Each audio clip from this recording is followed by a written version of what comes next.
The special meeting of the Socorro ISD Board of Trustees will come to order, please. The date is Wednesday, June 26, 2024. The time is 5:31, and we have a confirmed quorum. We'll start off with the Pledge of Allegiance. Pledge of Allegiance. Everybody, please join me in reciting the pledge. Pledge allegiance to the flag of the United States of America and to the republic for which it stands, one nation, under God, indivisible, with liberty and justice for all. Thank you. We'll continue with public comment. Our first speaker, Mr. Tommy Hill, please. Mr. Hill, just as a reminder, please, I forgot. You know, we have 3 minutes. You're familiar with it. Yeah, I've been up here a few times. Thank you, sir. Okay, I want to kind of go back a year, and it's referring to budget and everything. We had these special meetings to propose an $800 million bond. And at those meetings, we were told that we were growing and that we were proposing new schools in certain areas. So a couple of months down the line from there, that bond came down to, and I think the figure was $445 million, and it got tabled from you guys. So after that got tabled, a couple of months down the line, we hear about the drastic downfall in students, and then it's a total different thing. So how are we supposed to know what the truth is anymore? And a lot of people need to know the truth. We see so many people come up here with sales pitches, but we never get the truth. When people get asked, when you guys ask the people coming up with sales pitches for information, you get, I'll get back to you. That should not be that. They should be prepared. The employees from this district need to know the truth. The homeowners need to know the truth. We should be getting the truth. And from this forward, I hope we do get the truth. We got conservators here, and I think right now we getting the truth. But it shouldn't have been that way before because we led people wrong. And now we got to get their respect back, and we got to get their trust back. And right now, we're freezing a lot of jobs and stuff. And I think we're going overboard. We need to let a few people in here because we have in the past have taken the longest of any district to hire people. And I just know the area that I work for, we're going to be busy, and that's fine. We'll be busy. But don't come back and say, you shouldn't be working so much when we don't have people. We'll work it. We don't have a problem with that. But reality is reality. We'll do what we got to do. But we need the truth. We don't need one time saying that we're growing and the next time saying that we're drastically, that the sky is falling. Thank you guys very much.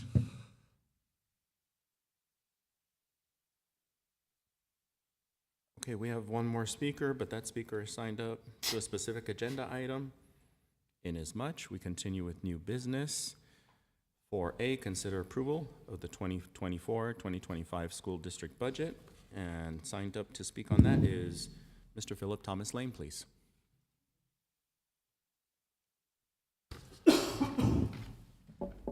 Board President, Mr. Nahara, Acting Superintendent, Mr. Vasquez, and members of the board, my name is Philip Thomas Lane. I'm an SISD retiree, and I'm a taxpayer.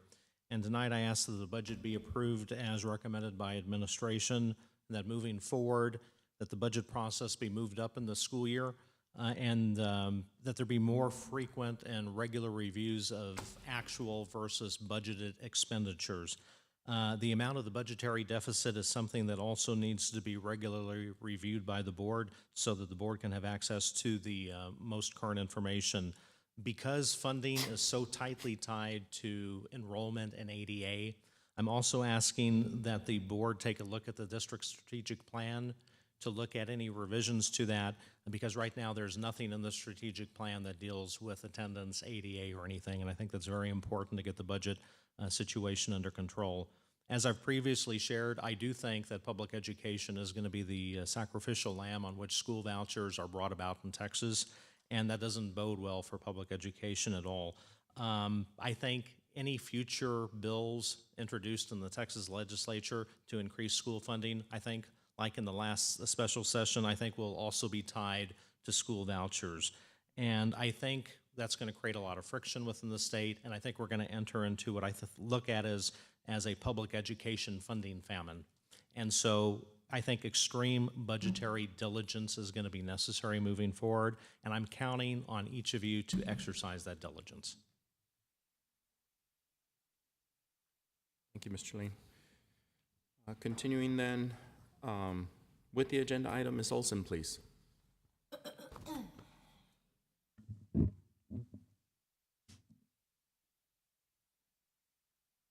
Good evening, Board President Nahara, Acting Superintendent Mr. Vasquez, and members of the board. I am Susan Olson, and I'm the Budget Director for Socorro ISD. The task at hand this evening is to adopt the fiscal year 25 Socorro Independent School District operating budget. The operating budget consists of 3 funds: the 199, which is the general fund, 240, the National School Breakfast and Lunch Program, and the 599 debt service. It's important to remember that Texas Education Code 44.006 prohibits a district from spending public funds before a budget is adopted.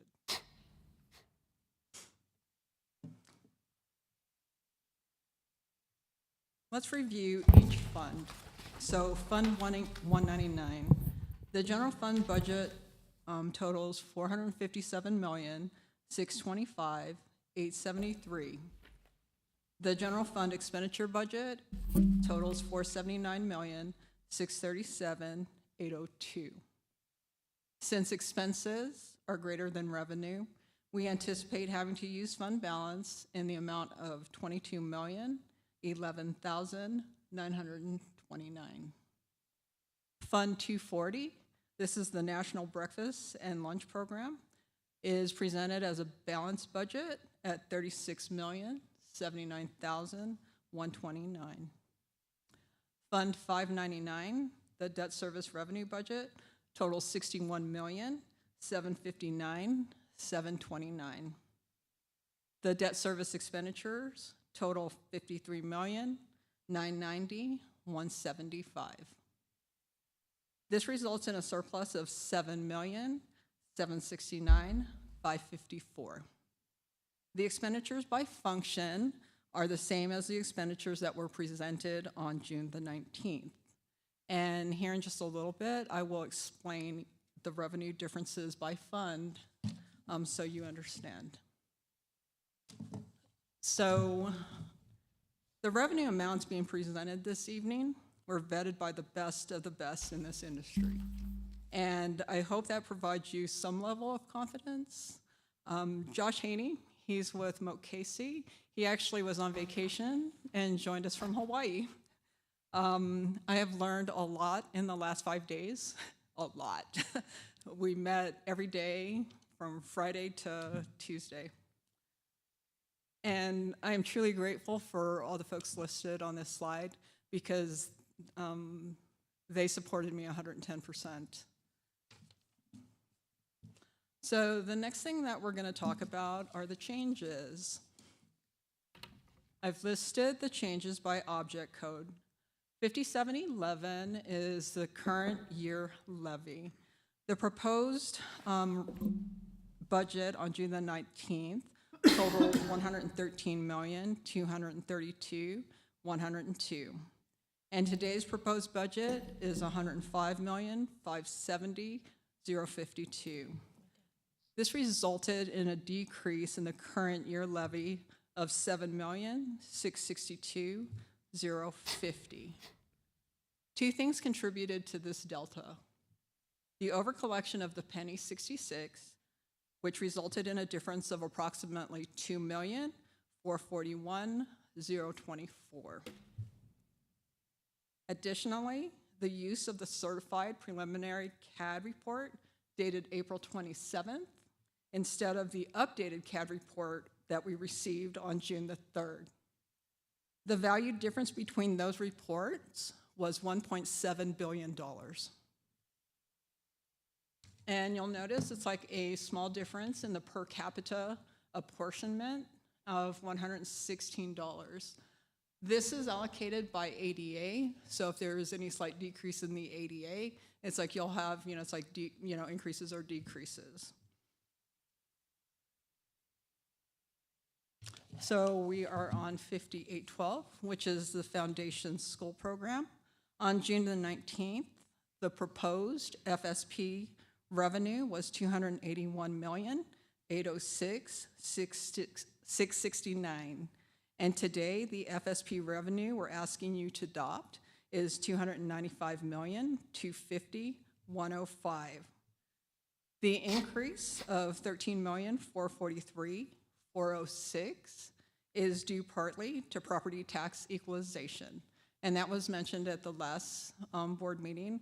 When there's a decrease in the local share, there's an increase in the state share. Additionally, using the lower certified estimate of taxable value on the April 27th CAD report instead of the June 3rd updated CAD report contributed to this difference as well. So 5931 is SHARS, that stands for School Health and Related Services. The year-to-date the district has collected is $2 million. And in an effort to be a little bit more conservative, we've decided to reduce it further by an additional $2 million. So one of the things I'd like to point out is our deficit was $25,793,401 on the 19th, and you'll notice it's like we have an increase in the revenue of $3,781,472.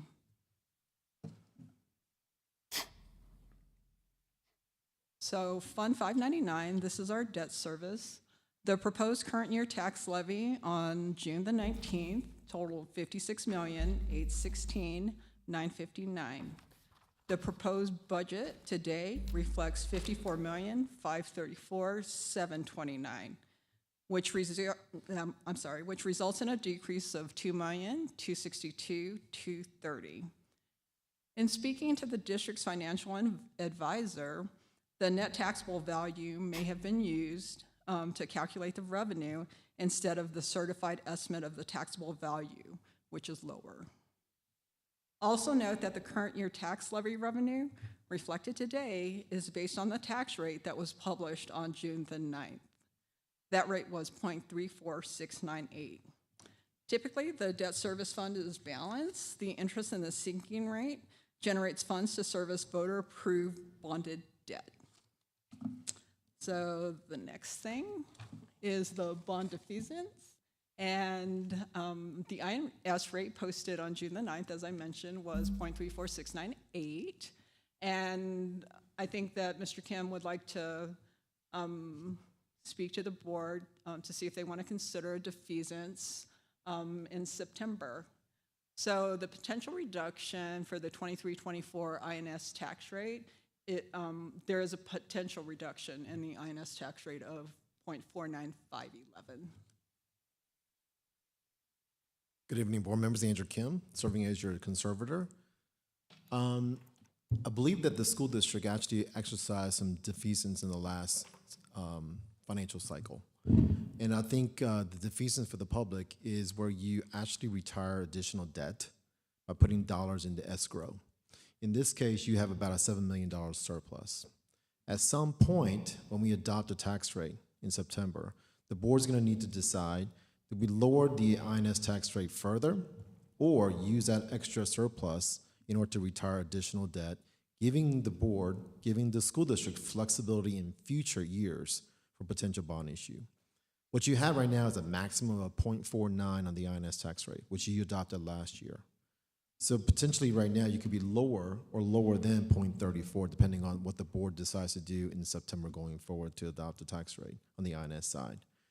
Once again, the recommendation would always be to retire additional debt that you hold on your debt side. It's always a good thing to do that for the public. It's almost like paying off your mortgage early, if you will, which lowers the interest rate, if that makes sense, which saves the district quite a bit of money, or the taxpayers quite a bit of money in this case. But that's a discussion I think we need to have. Unfortunately, tonight, we need to just go ahead with what was published on June the 9th, which was 0.34, and that's why you see the surplus of $7 million, if that makes sense. Sure. All right.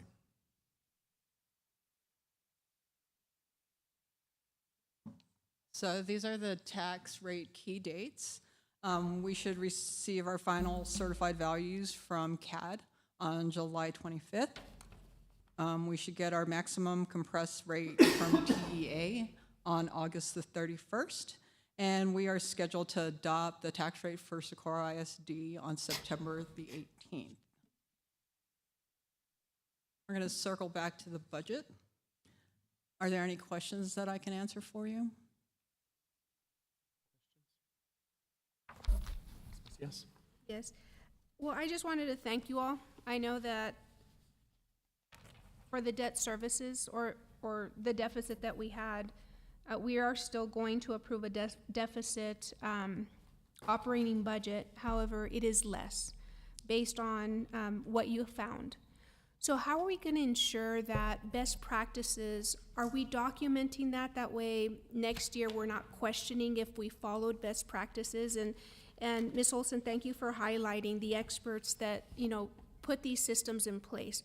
So how are we going to document that way when we're all in Hawaii?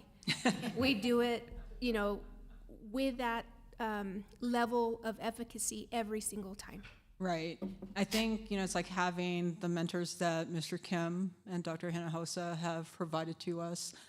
That has helped us understand, it's like what we should do. I personally have never been involved with the revenues, but it was really great working with these folks because they were super patient and gave a lot of good advice. So I think going forward that we continue to seek mentorship, it's like from people who know what they're doing. And you're right, it's like we need to document every process in the budget process to ensure that we do it consistently every single time. And I just want to take the opportunity to thank you. I know that within this past year, oftentimes the questions that are coming are with trying to get a little bit more clarity. And now with the presentation that we have, the clarity is there. And it's very, the way that you presented it, it was just to the point exactly where it was received. I just wanted to make sure moving forward that our public knows that we are an amazing district in the right direction, and the information that we are being provided is truthful, on point for us to make informed decisions as we steer this amazing district forward. Yes, ma'am. Mr. Kim?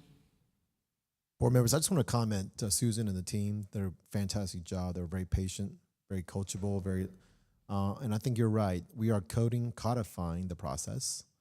That involves you, though.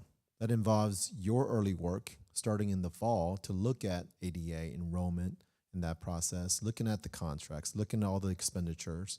So by February, you should kind of have a general idea of where things are going to go.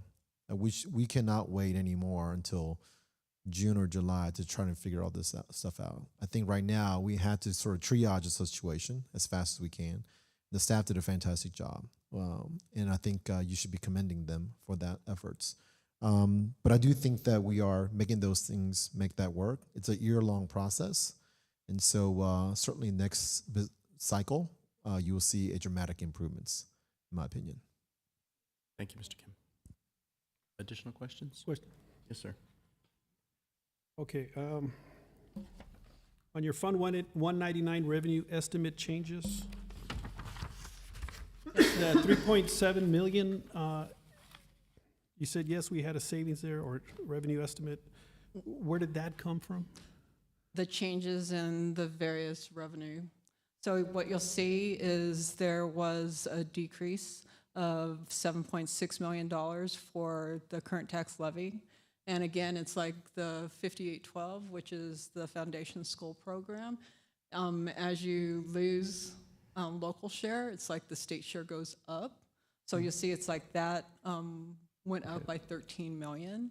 And we still were able to reduce SARS by an additional 2 million. And the net effect of all of those changes was a positive 3.781 million for the revenue. Okay. Clarifying that. Also, one step further, what Ms. Macias was talking about is that moving forward, or last year or this current year, according to your numbers, we're at a $35.9 million deficit. The previous year was $19 million deficit. We're pushing a $22 million deficit. What is the plan? Where is it written? How are we going to address this? How are we going to, 22 million is still shouldered in onto the taxpayer. And we need to, how are we going to recover what we've done in the past? We talk about the law that we have to pass this by a certain date, but we also have policy and law where we have to have, 60 days of rainy day fund available. Our policy says 75. We're not even close to that. Where is the plan? Another question is the health care. How much are we going to take from the teachers this year? The plan for that so they can be prepared themselves. Are we going to take the full 100% and the number is what, 8 million that we're pumping into it? I can't. Around that number. Okay, so are we going to have them pay back the 8 million in one shot? Are we going to go, 40% of it in one shot? We need this information, not just here, but for the employee to understand what's the impact. There is no raise, so they're pretty much going to have a loss here in 6 months when we change that. So they need that plan in place. But it needs to be in writing or somewhere down where we can say, look, we can hold it accountable and say, look, this is what happened. This is what happened here. This is when we're going to correct this action. But by just saying, oh, great work. It is good work. We're finally, after 60 years, we're finally putting it on track now. It's a little late, but did we do too much damage that we can't come back from? One of the things that we talked about the law that says we have to pass this by the end of the month, but the law also said we couldn't overcharge our taxpayers, and we violated that. There are things that we can look around one thing, but the other, we have to do this. Well, we also have to address the shortfall, and what's the district going to do with that? Now it's what, 2.4 million overcharge in taxes. What's going to happen with that? Is that part of the plan? Are we going to keep the money even though we didn't have the right to take it? We haven't been informed on that.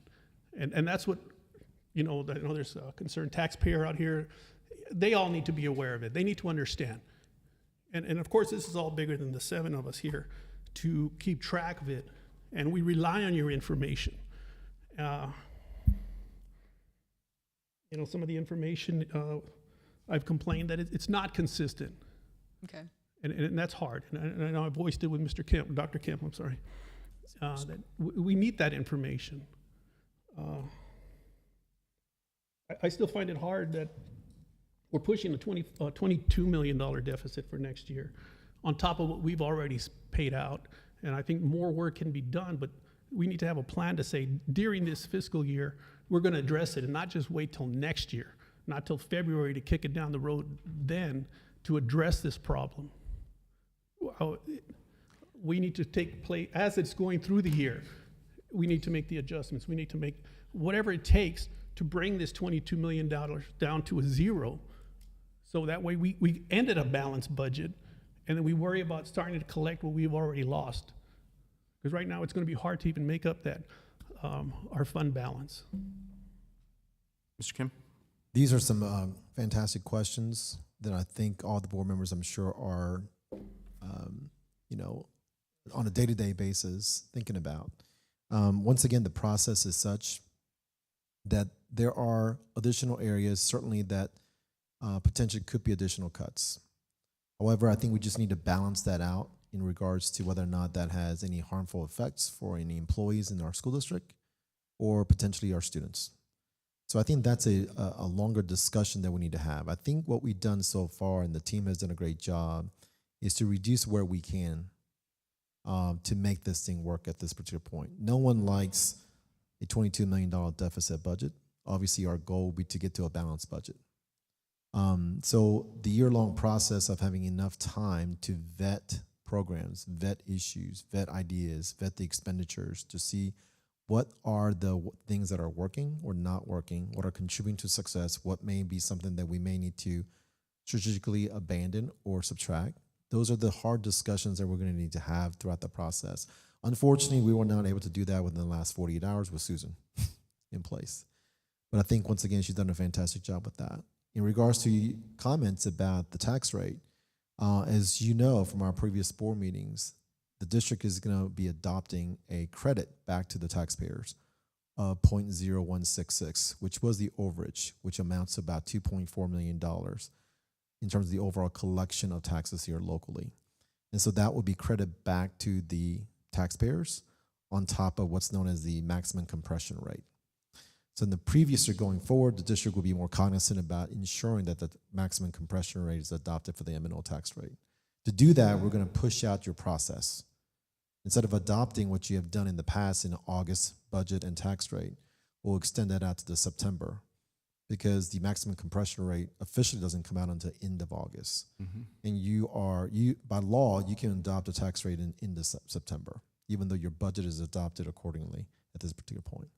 So we'll go ahead and do those changes immediately as a budget adopting process.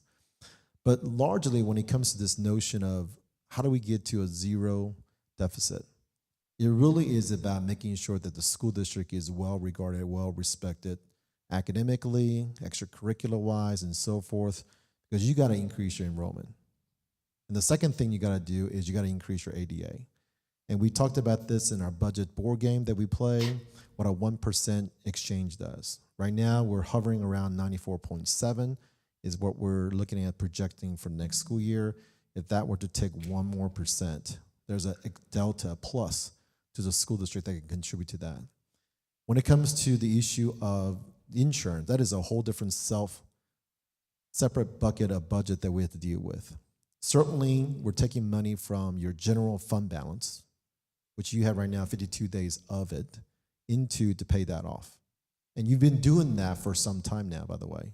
So this is not just a 1 or 2 year issue, but it goes back quite a bit. That self-funded insurance plan is not self-funded.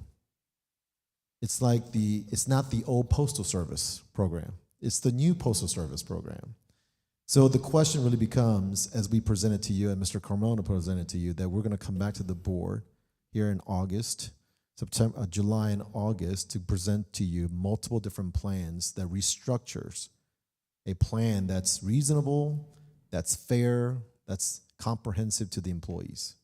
Now, the truth of the matter is the employees will have to potentially re-choose their plan of options. And there could be some reducing of various things depending on which way we go. And if that's the case, we can reduce the expenses that's incurring within the self-funded insurance plan relative to the revenue that it brings in. So at this particular point, your participation rate is high, but at the same time, the revenue generated by those who are participating is not enough against the claims that are being made, if that makes sense. So regardless of what you do in terms of increasing premiums, as long as the claims are still going up and up and up, it doesn't matter how much you reduce or increase district contribution versus employee contribution to their own plans. We have to do something about the plan itself, because there's no guarantee who is going to be making those claims for what reasons. And obviously, we want our employees to be healthy. We want employees to actually use the health plans. So it's very difficult in that regard. But that's a separate discussion outside this budget, in my opinion, for tonight. But I think, once again, that process is going to be a lengthy year-long process. While I certainly do not want to be here for 5 years, don't plan to. But within the next year, we will set this in place so that at the end of the budget cycle next year, you will have a credible system that you can depend on, that you'll be involved in throughout the whole entire school year. Just a quick comment. Just to be fair to the employee, though, we do need the information on what is the plan, the district's plan, and how much they tend to recover, so the employee can make a fair decision. And waiting until September, October, that puts them 2 months before it kicks in. They need to make the decision as soon as possible, and I think the district already knows what they're looking at. They just need to get the information out to the employee so they can understand that. It's just like the information to the board members. We need that information to make the right decision. They need that information to make their decisions. That's correct, Mr. Carmona. I know I was in the meeting as well too with your consultant in the healthcare insurance. So he is bringing additional plans to us to review next week and the week after. And then the board will get a first look at those things at the end of the July, I think is the schedule. And then additionally in August, so you'll have multiple chances to look at this. Remember, your employees in this school district, their insurance kicks in the January, the calendar cycle, not a budgetary fiscal cycle. So in reality, your employees need to know by October. You will need to adopt the next sort of plans by end of August, so they'll have plenty of time in September, October, and November to make that wise decision going forward for the election into the new cycle for the insurance plan. Questions?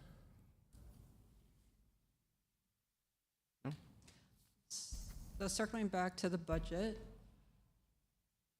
administration recommends adoption of the 2025 Socorro Independent School District operating budget as presented. Approve. Second. Motion to approve made by Ms. Macias, second by Ms. Nahida. Any further discussion? Yes, like Mr. Kim said, we should have approached this earlier in the year, and we had the opportunity back in November when our financial audit came in, and we drug our feet and we sandbagged it until we got to now. We approved all the contracts to the point where the board could not make a proper decision up here. It just like you held us over the barrel, and that was wrong.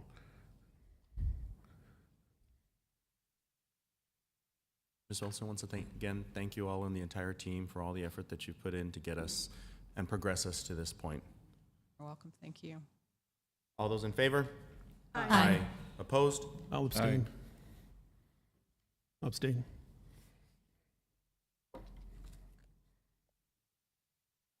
Thank you, Ms. Olson. All right, moving on with the agenda. We're moving to executive session. The meeting is to be closed to discuss personnel issues and receive advice from legal counsel under Texas Government Code Sections 551.071 and 551.074. The date is Wednesday, June 26, 2024, and the time is 6:04.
Executive session, the time is 6:31. The date is Wednesday, June 26, 2024, and we have a quorum. With there being no further business before this board, we're adjourned. The date is still Wednesday, June 26, 2024, and the time is 6:31.